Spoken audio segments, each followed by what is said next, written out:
O Paulo Moura, ele trabalha muito a questão do cordel. Isso vira, aliás, a questão do cangaço. Isso acaba virando alguns de seus versos, né, isso, Paulo? Algumas das minhas temáticas de trabalho, né? Inclusive, eu tenho trazido aqui alguns. E quando falei de cangaço, por exemplo, esse aqui foi... O cordelista tem essa capacidade de, a cada momento, a cada acontecimento, a gente fazer um trabalho em cima daquele tema. Isso existia muito mais quando não se tinha acesso à comunicação, à televisão, à rádio, essas coisas, a jornais. O repórter do sertão, do interior, era o cordelista que trazia algumas notícias, né? Frei Damião esteve em tal lugar, Lampião invadiu tal lugar,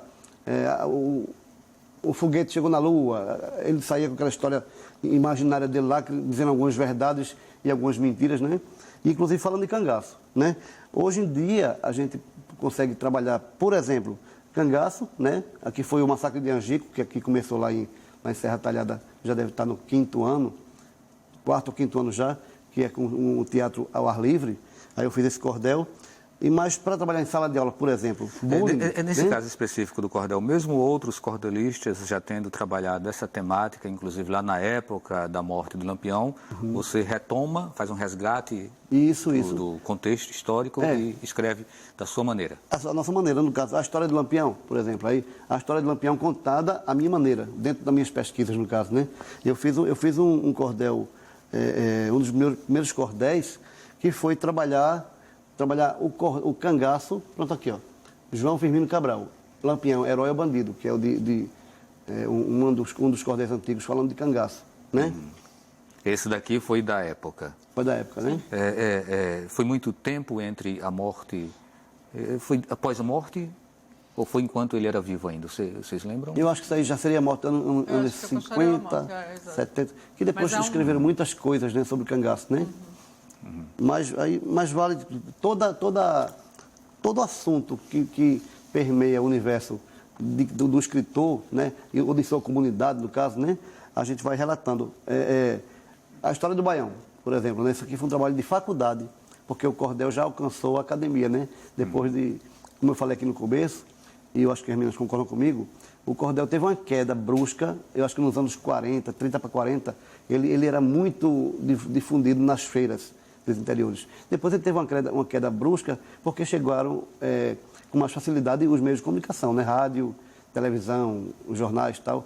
E ele hoje ressurgiu, mas ele mudou um pouco, e você pode até perguntar se as meninas concordam comigo, ele mudou um pouco do seu lugar de estar, no caso.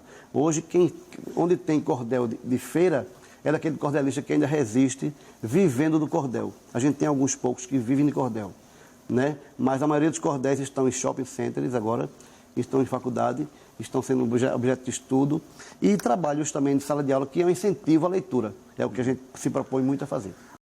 Paulo Moura, poeta e cordelista. Bem, temos aqui algumas perguntas do público. Uma delas é de Maria Eugênia, de Boa Viagem. Existe algum curso regular para aprender a escrever literatura de cordel, Paulo? Não, um curso regular não existe. A gente que trabalha, existe desse grupo de poetas que a gente criou há um tempo atrás, a Unicordel, né? Ano de 2004, eu acho. Não lembro. Foi 2004. Mas ela com o tempo, ela criou um grupo muito fechado, muito bonito. E a gente foi se espalhando, como se diz, né?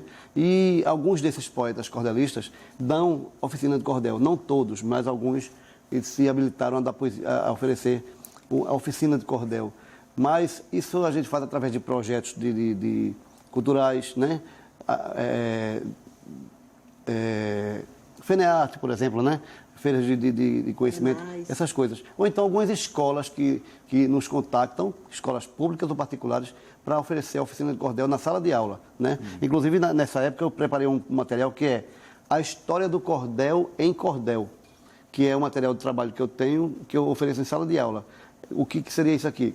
Eu dou a aula de cordel para ensinar, entre aspas, a fazer cordel já em forma de cordel. Eu estou explicando como é que faz, já rimando a palavra, né? E isso o aluno vai se aproximando cada vez mais da palavra rimada. Lê uma estrofe, né? para a gente. Por exemplo, eu digo assim, eu vou contar para vocês de forma bem popular a história do cordel e a todos vou ensinar lhes mostrando como é fácil rimar e metrificar. Mas para se conseguir escrever sem escarcéu, versos, coração e rima, lanço mão deste papel e começo por falar da origem do cordel. Aí vou entrando na temática de como é que ele chegou aqui no Brasil, né? Veio de tal. Certo. É preciso respeitar a ortografia?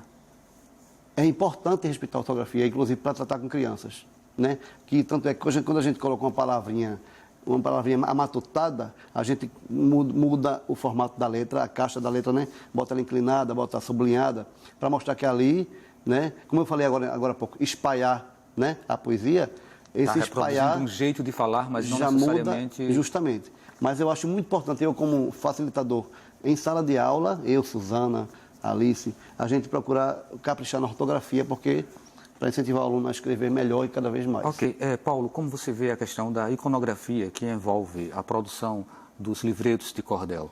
Sobretudo os livretos mais antigos, eles tinham umas capas, né, bem trabalhadas, inclusive em estilogravura, que tinham uma relação direta com o tipo de imprensa que esse texto passava. É importante, mesmo num momento de tantos avanços tecnológicos, que essa estética ela seja preservada? Eu acho que sim, até por uma questão cultural, uma questão de preservar o que era, né, o que representou o cordel. Alice falou ainda agora um pouco sobre isso da imagem, né, mas falou muito da imagem textual, né, do texto falando do imaginário, né. Mas o cordel passou por várias situações, né, que eu acho que no começo dele não existia ainda algumas técnicas aí, fizeram uso da xilogravura e depois de um certo tempo começaram a inovar, colocar fotos, né, uma fotografia impressa, colorida inclusive, né, de alguns atores famosos da época, né, um cordel aí era muito de romance, tinha tanto, né, coco verde melancia e tal, e sempre tinha uma imagem de um casal abraçado, aquela coisa romântica, o príncipe e a princesa, né? Então ele foi sofrendo essas mutações, essas mudanças, né? E hoje a gente voltou depois um pouco para xilo, de novo, que é xilogravura, e para você ver uma coisa desse tipo aqui é uma xilogravura, né? Que está impressa no cordel. Mas essa aqui não é. Essa aqui eu já estou lançando mão de um recurso de internet, que já estou pegando uma imagem, inclusive a gente tem que fazer até o contato com assim, né? Fazer contato com um possível autor para poder divulgar a imagem, né? E aqui seria uma fotografia também, né? Então, mudou muito, inclusive nos dias de hoje, né? Essa forma de retratar o cordel, as suas capas. Ok.